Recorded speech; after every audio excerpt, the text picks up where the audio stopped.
It is what it is. So obviously extremely disappointing, but proud of the way the kids fought. It was a great environment there in the stadium, and just thankful for our fans, the way they support us.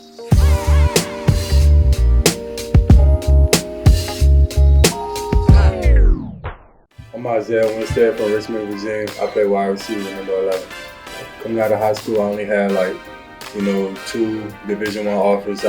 Coach Scott had offered me at halftime at one of my high school football games, and I had committed there, and I did 2 years there, and then I left, went to the transfer portal. I went to Toledo, and then I transferred again, and now I'm here.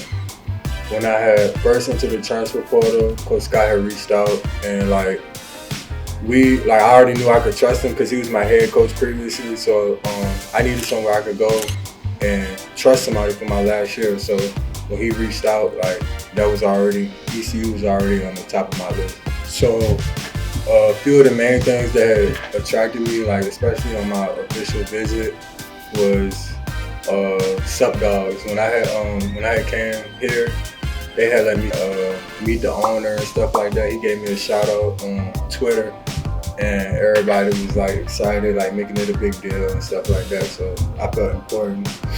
So that was one reason. But besides stuff like that, football wise, they had just had ECU was already known for passing the ball receivers and stuff like that, going to the league, Zay Jones and all those guys. So I kind of wanted to I felt like I could follow in those footsteps and be that big receiver, play that role.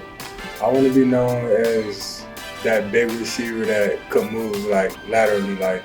Usually when you see a big receiver, you think he's just a possession receiver. You just throw the ball up to him. I want to be known. I want to show that I can do more than that. I'm that versatile receiver. You can give me the ball in the slot. You can give me the ball wherever. I can go make a play for the team. Starting cornerback, 3-year starter. Now I see myself as a leader on the defense, especially in the secondary.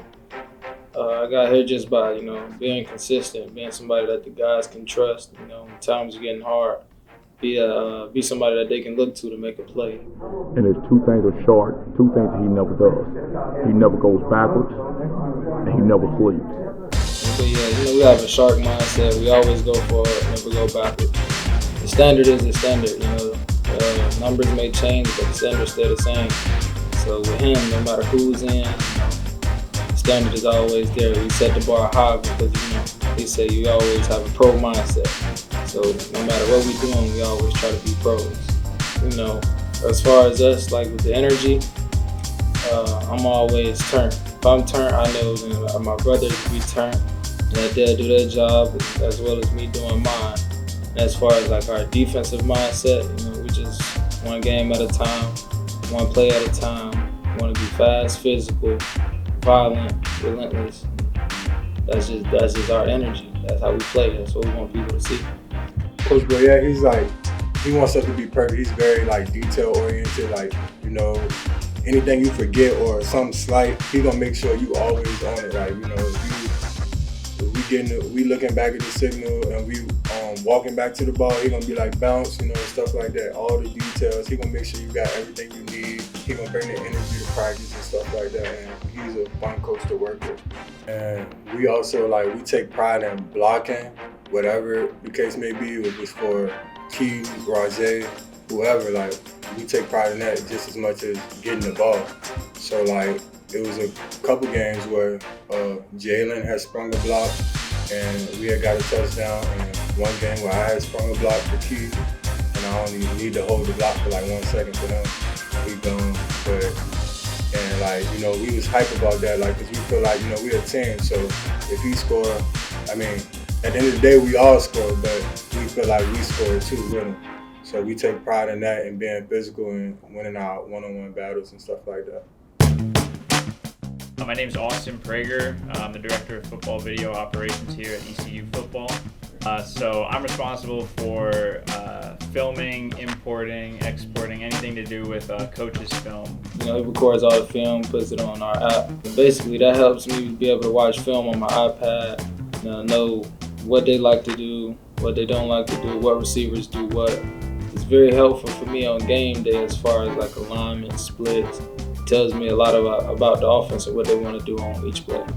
Basically, my workflow for a day of practice would be we go out and shoot it. Halfway through practice, I'll come in and import the first half of practice and just make sure everything lines up perfectly. So we'll take sideline view, an end zone view, and then another end zone view. And basically, we're intercutting those together in real time as players are out there practicing.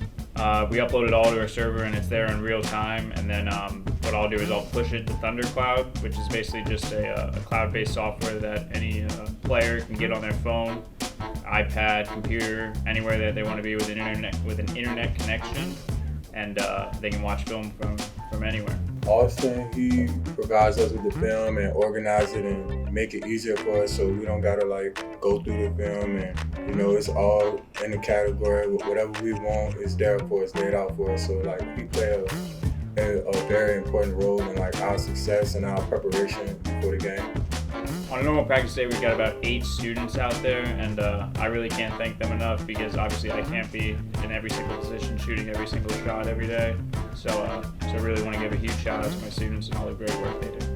Basically what I tell my students all the time is that from the time that they're done shooting practice to the time that they come in the next day, all the coaches are doing is just watching that practice film and watching the film that they shoot. And it really puts into perspective being here, the long hours and all that of just, like I said, enabling the team to be better. And I take great pride in seeing how great of a job that this office does, my students and myself, and really making an impact on game day. Obviously a very serious hurricane that is making its way towards the state of Florida and will hit the west coast of Florida at some point later this week.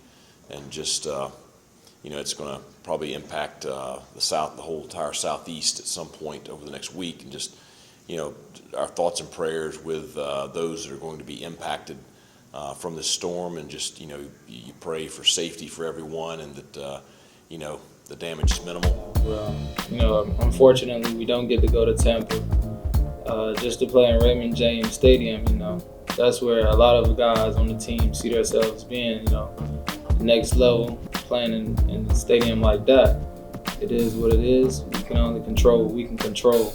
The change of the location really didn't, well, for me, I feel like I can speak for the team too, but it really didn't bother us because at the end of the day, like, it ain't like we're at home and then we're moving somewhere else. We still in Florida, so whether we play at USF, UCF, wherever, I feel like we still like locked in on what we got to do. We got to be 1-0 this week. So we just gonna take the same approach we have every week, and that's 1%. Get better each day.